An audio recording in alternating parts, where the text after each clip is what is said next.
총 800km, 33일간의 여정. 키는 153cm, 아니 153.5cm. 몸무게 40kg. 평발, 가방 8kg.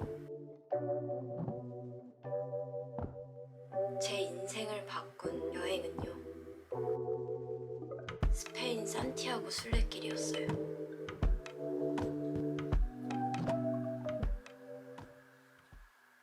여러분들한테 그 여정에 대해서 어떤 일이 있었는지, 또 어떻게 순례길을 완주할 수 있었는지, 순례길을 가고 싶은 분들을 위한 꿀팁까지 낱낱이 한번 얘기해 드리려고 합니다. 제가 2019년도에 제 나이 22살, 인터내셔널 나이로는 21살, 그때 혼자서 스페인에 있는 산티아고 순례길을 간 적이 있어요. 갔던 시기가 여러분들도 아시다시피 연기의 꿈을 접고 대체 뭘 하면서 살아야 할지 방황하던 시기에 갔었어요. 내가 도대체 어떤 길로 가야 할지, 어떤 길로 가는 게 맞을지 그거에 대한 고민이 너무 커서 그래, 길이 정해져 있는 순례길에 한번 가보자 이러고서 갔던 기억이 있습니다. 순례길 코스가 여러 개가 있는데요, 그 중에 프랑스 길을 선택했어요. 그래서 프랑스 파리 샤르드골루? 샤드로글로 샤드 어쨌든 샤머시기 공항으로 입국했는데, 파리에서 3일 동안 관광을 하고 프랑스 길의 출발점인 생장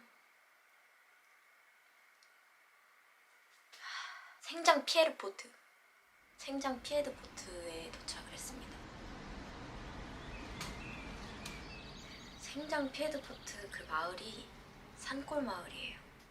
엄청 목가적인 풍경에 시냇물도 졸졸졸졸 흐르고, 그 마을에 순례자 여권을 발급받는 곳이 있어요. 거기에 가서 순례자들을 위한 여권을 발급받고 미리 예약해뒀던 게스트하우스에서 묵었어요.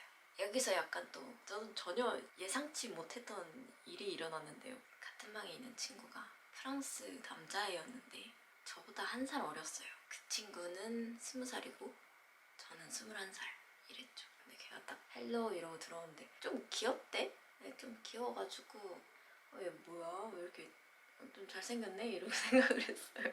그때 엄마랑 카톡하고 있었는데 엄마, 나 같은 방에 좀 귀여운 남자애가 있다? 이러면서 그때가 제가 회화 학원을 3개월 다니고 간 여행이었거든요. 제가 공부도 못하고 영어는 담을 쌓고 살았기 때문에 영어를 거의 못할 때였어요. 근데 정말 운이 좋게도 그 남자애를 그날 첫날 만나서 제 입이 트이는 계기가 됐어요. 프랑스애니까 걔도 영어가 모국어는 아니잖아요. 프랑스 사람들 특유의 그 영어 발음으로 막 띄엄띄엄 얘기를 하는데, 그래서 제가 좀 부담감 없이 얘기를 하기 시작했어요. 걔는 프랑스에서 사니까 한 일주일 정도 휴가를 온 거였어요. 혼자서 걸으려고. 근데 그 친구는 한국이 어디 있는지도 모르고 아는 거라고 강남 스타일밖에 없는 그런 애였는데, 그때 딱 느꼈죠. 아, 내가 우물한 개구리였구나. 그래서 제가 그 친구한테 일주일 동안 같이 걸으면서 한국에 대해서 엄청나게 많이 알려줬습니다. 잘했죠? Alright, ready? Yeah. Okay. Here we are. Wow. Here we are. Oh my god. 첫날 여정이 33일간의 순례길 여정 통틀어서 가장 힘든 날에 꼽히는 여정이에요. 계단으로 치면 300여 층이고 약 26km고 예상 소요 시간만 8시간에서 9시간인데 처음부터 이렇게 빡셌어요. 네. 가방을 보통 많이 싸면 10kg, 적게 싸면 6kg, 7kg 이렇게 나가는데요. 그게 자기 몸무게의 10% 이상을 넘으면 무리가 많이 가서 그 이상을 넘으면 안 돼요. 근데 제가 정말 아니란 생각이었는데 책을 한 권 챙겨가고 엄청 이것저것 많이 싸다 보니까 8kg, 9kg 이렇게 된 거예요. 순례길에는 동키 서비스라는 게 있어요. 그 서비스를 이용하면 한 5유로 정도만 내면 다음 목적지인 곳에 가방을 배달을 시켜줘요. 그 서비스를 제가 여정 통틀어서 한 5번, 6번 정도 이용한 것 같은데 초반에 좀 몸이 익숙해질 때까지는 동기 서비스를 하루 걸러 한 번씩 이용을 몇 번 하고 그 뒤로는 계속 메고 갔었어요. 왜 메고 갔냐면요. 그 서비스 되게 좋거든요. 근데 간지가 안 나요. 간이 가방에다가 물이랑 간식이랑 이렇게만 딸랑딸랑 들고 다니면 조금 간지가 안 살더라고요. I hope.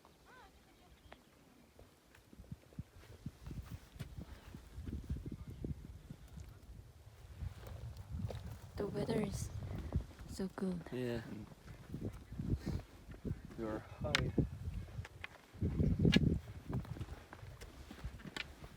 그 전날에 그 프랑스 친구랑 늦게까지 얘기를 하면서 놀았었는데 걔가 같이 아침을 먹자고 그러는 거예요. 그래 이러면서 아침을 먹었는데 프랑스 사람들이요.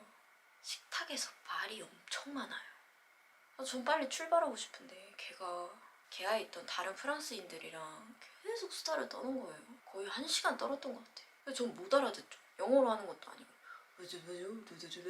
이러면서 계속 프랑스어를 하는데 진짜 그때부터 가슴을 치면서 어쨌든 그렇게 아침을 먹고 출발을 하는데 자연스럽게 그 프랑스 친구랑 같이 걷게 되었어요. 제가 또 키도 작고 체력도 거지 같잖아요. 그래서 걸음이 너무 느린데 그 친구는 너무 빠른 거예요. 무슨 애가 막 이렇게 엄청 빨리 난리. 그래가지고 너 먼저 가 이러면서 먼저 보내는데 안 가. 기다려. 계속 기다려줘요. 그 앞에서 좀 간 다음에 기다려주고 저 멀리서 막 보여요. 기다리는 게. 그럼 가야 될 거 아니에요. 미안하잖아요. 민폐 끼치고 싶지 않단 말이에요.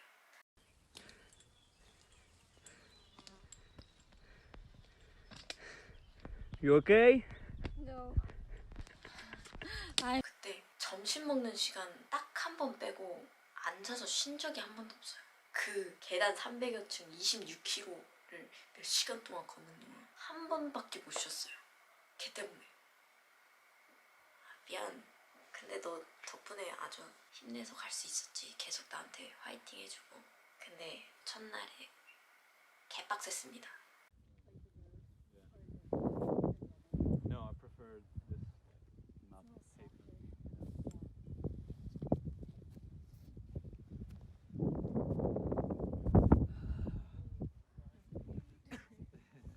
순례길에서는 순례자들끼리만의 그 인사말이 있어요. 그게 부엔카미노라는 말인데 그래서 가다 보면 순례자들이 엄청 많은데 만날 때마다 부엔카미노 이러면서 인사를 해요. 그러다 보면 걷는 속도가 비슷한 사람들끼리 같이 걷게 되는데 이제 국적이 엄청 다양한 사람들이 곧 등장할 거기 때문에 그 프랑스 친구의 이름을 밝히자면 매뉴얼이었어요. 그 친구 이름이.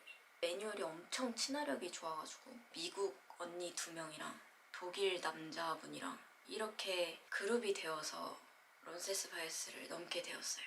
첫날 론세스바이스를 넘으면 알베르게가 하나밖에 없어요. 알베르게는 순례자 여권을 갖고 있는 사람들만을 위한 전용 숙소예요. 그걸 알베르게라고 불러요. 거길 가면 진짜 웃긴 점이 제가 미리 말씀드렸다시피 책을 갖고 갔다고 했잖아요. 꽤 많은 분들이 책을 갖고 가더라고요. 얼마나 좋아요. 멋진 풍경 바라보면서 막 딱 잔디밭에 딱 이렇게 책 읽으면서 막 교양 있게 이렇게 하고 싶은 분들이 많았나 봐요. 저처럼. 첫날 숙소에 도서관이 하나 있어요. 휴게 공간에 한 벽면이 다 책으로 가득 차 있는데 세계 각국의 모든 언어의 책이 다 모여 있어요. 그렇다는 건 다 똑같은 생각을 가지고 책 한 권씩 갖고 왔다가 존나 힘들다. 이거 못 갖고 간다. 이래가지고 그 책을 기부를 하는 거예요. 물론 저도 기부를 했습니다.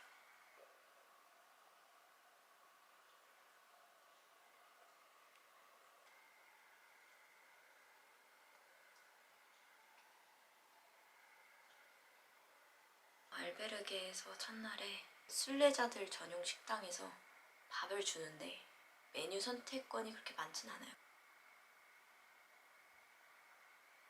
근데 밥 먹는데 기억나는 게 매뉴얼이랑 옆에 앉아서 먹었거든요. 근데 그 앞에 한국분 2분이 있었어요. 제가 한국분이랑 이렇게 대화를 나누니까 그 매뉴얼은 제가 한국말 하는 걸 처음 듣잖아요. 제주도에서 오신 분이었는데 막 그 진짜 제주도에서 오셨어요? 하면서 막 얘기하니까 매니저를 계속 옆에서 밥 먹다가 계속 웃는 거예요. 제가 말할 때마다. 너 왜 계속 웃냐? 이렇게 물어보니까 한국말 하면서 끝을 올리는 억양이 귀엽다고. 매니저이 그러더라고요. 걔가 그때부터 좀 생각해보니까 걔가 그때부터 약간 끼를 부렸네. 시발. 오늘 영상은 한 이 정도 썰까지 풀게요. 영상에 반응이 좋고 댓글을 좀 많이 달리면 금방 술래길 썰